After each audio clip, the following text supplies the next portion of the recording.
আমার যা আছে আমি সকল দিতে পারিনি তোমারে নাথ।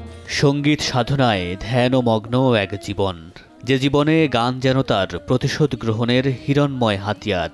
তবে একা নয়, সংস্কৃতিকে সঙ্গী করে দীর্ঘ পথ হেঁটেছেন সম্প্রীতির পথে আলোর সন্ধানে তিনি সঞ্জিদা খাতুন।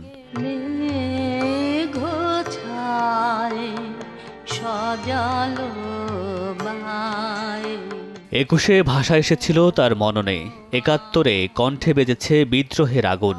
ছায়ানটকে সঙ্গে নিয়ে রমনার বটমূলে বর্ষবরণ থেকে শুরু করে একে একে বাঙালি সংস্কৃতির অগ্রযাত্রায় তিনি হাল ধরেছেন শক্ত হাতে।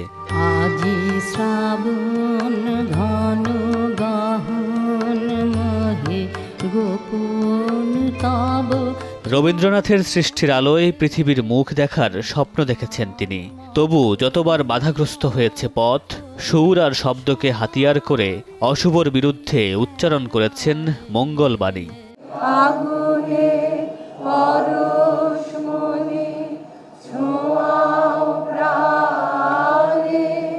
স্থির প্রত্যয়ের যাত্রী তিনি, গভীর শূন্যতার দাগ কেটে অসীমের পানে ভাসিয়েছেন তরী। যাবার আগে মানব কল্যাণে দেহদান করে গেছেন বাঙালির এই অগ্রগামী পথিক।